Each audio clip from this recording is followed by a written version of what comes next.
Drone তো তোমাকে একা রেখে বেরিয়ে গেল চিনি।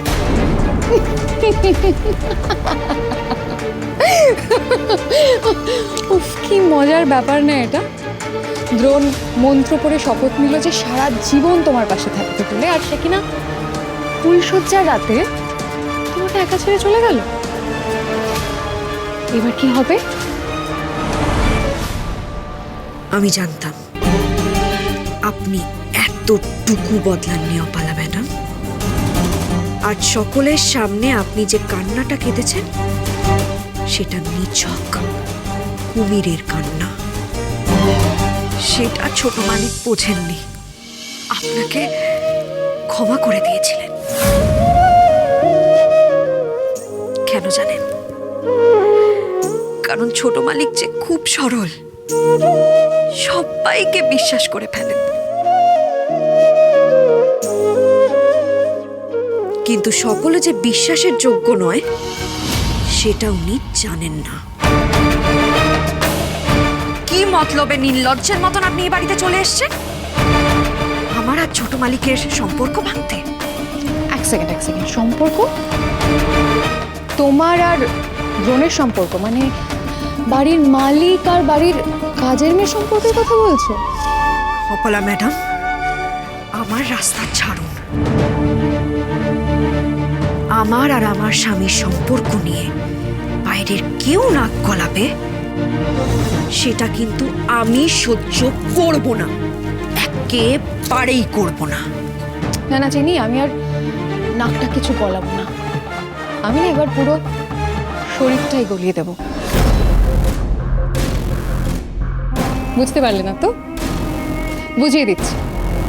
আমি এখন থেকে এই বাড়িতেই পাকাপাকিভাবে থাকবো। আপনি এখানে থাকবেন এই বাড়িতে, কিন্তু ঠিক কোন অধিকারে? সে অধিকার আমি দুদিনের মধ্যেই বানিয়ে নেব।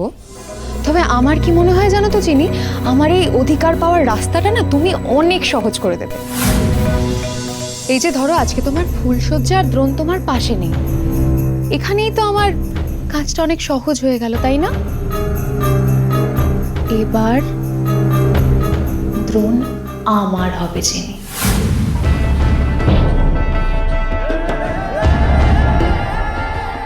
কেউ আটকাতে পারবে না। আমার স্বামী আমারই, এই জন্মেও আমার, 7 জন্মেও আমারই থাকবে। আমার স্বামীর দিকে যে হাত বাড়াবে তার হাত আমি ভেঙে কুড়িয়ে দেব।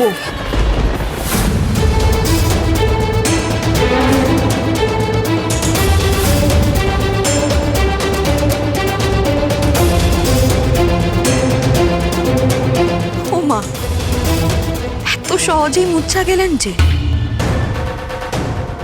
আসলে কি জানেন তো অপালা ম্যাডাম, আমি তো গ্রামের মেয়ে, শহুরে মেয়েদের মতন ঠুনকো নই আর পলকাও নই।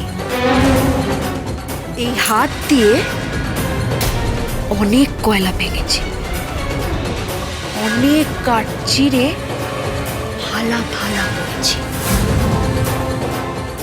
তাই সাবধান, আমার স্বামীর দিকে কোনো হাত ভেঙে পাট পাট করে দেব। আর সেটা করতে আমার এতটুকু সময় লাগবে না।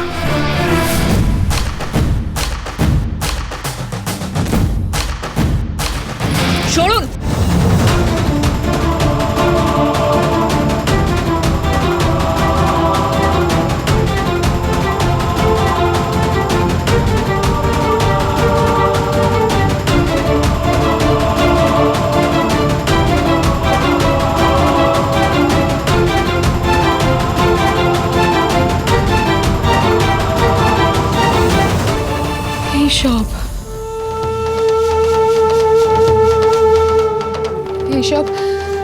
এসব আমার হওয়ার কথা ছিল। আর এগুলো কার জন্য হচ্ছে? ওই ওই একটা ড্রাইভারের মেয়ের জন্য। এই ঘর আমার আমার হওয়ার কথা ছিল, এই এই পুরো বাড়ি আমার হওয়ার কথা ছিল, এই খাট।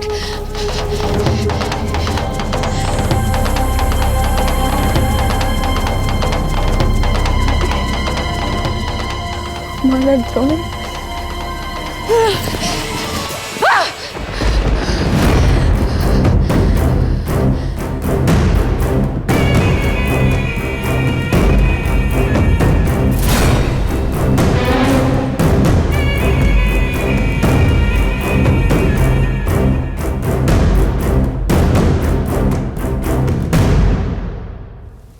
promise.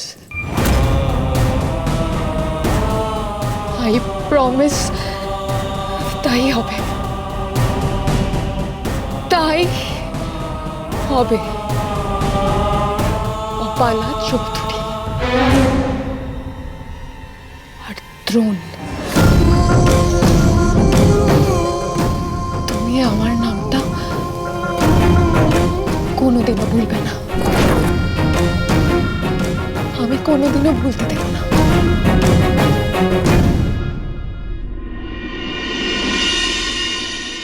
আমি এত বড় ভুল করলাম নীলমাধব,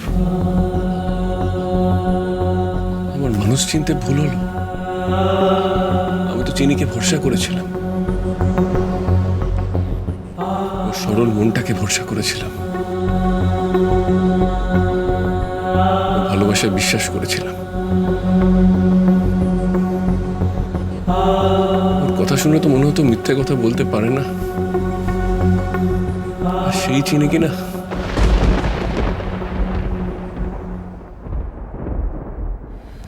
ওর সবকিছু এত বড় মিথ্যে ছিল। নীলমাধব, এসব কি তাহলে চিনির অভিনয়? ওর সারল্য, ভালোবাসা সবটাই অভিনয়।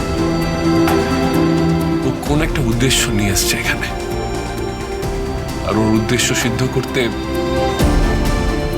ও আমাকে আমার ভালোবাসা, বিশ্বাস সবকিছুতে ব্যবহার করেছে। ঠাম্মি ঠিক, আমি ওর জন্য ঠাম্মি আর সকলের সঙ্গে লড়াই করলাম, আর সবকিছুর পরে আজ দেখছি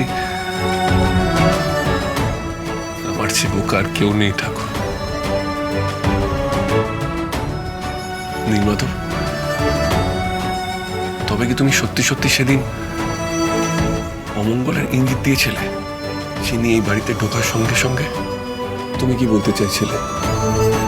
ও সত্যি এই বাড়ির ক্ষতি করতে এসছে? এ ক্ষতি করবে রে এবারের?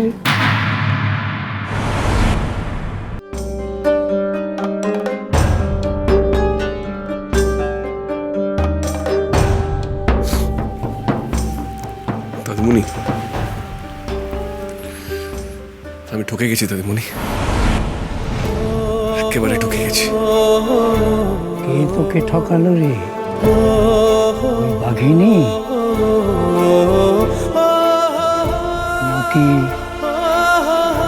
রুক্রসা? দাদুমণি আমাকে আমার ভালোবাসা ঠকিয়ে দিল।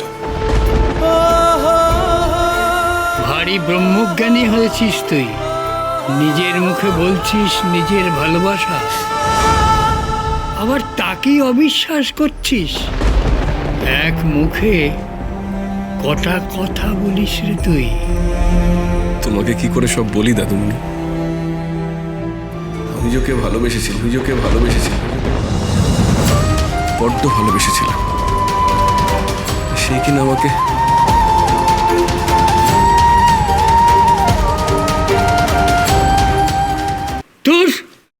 তুই একটা মুখ্য, ঘর খালি রেখে চলে এলি। এই ঘরে যে গোখর ঢুকে বসে আছে লক লকে জিভ বার করে। যা যা, নিজের ঘরে যা, ঘরখানাকে বিষমুক্ত কর, তবে না সেখানে ভালোবাসা প্রবেশ করার, আশা করার টাইম পাবে। দেরি করিস না, যা যা যা যা যা।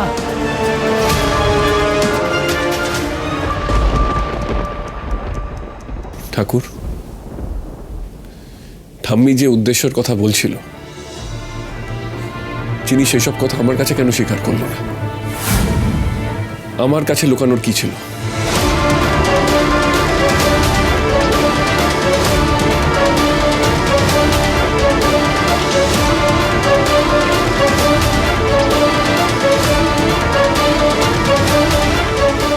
ছোট মালিক, আপনার কষ্ট আমি বুঝতে পারছি, কিন্তু আমার যন্ত্রণা আপনি বুঝবেন না। ঠিকই তো, আমি তো আপনাকে বলে দিতে পারছি না কর্তামার স্বরূপ, আপনার সামনে খুলে দিতে পারছি না আমি বড় মার মুখোশটা। সেও তো আপনারই জন্য। আমার মাকে যে ওরা কি হিংস্রভাবে মেরে ফেলেছিল, জানলে যে আপনি সহ্য করতে পারবেন না। তোমার মুখ থেকে ওই সহজ সরল ভালো মানুষের মুখোশটা খুলে যাবার পরেও তোমার সঙ্গে আমার সম্পর্কটা জোড়া রাখবে। শোনো চিনি, তোমার হাতের ওই শাখাপলা খুলে ফেলো, তোমার এই সিঁদুর মুছে ফেলো। তুমি এই বাড়ির রাঁধুনি ছিলে, তাই থাকবে। অর্ধেকটা তো চলেই গেছে, বাকি অর্ধেকটা আমি না হয়। এ কি আপনি?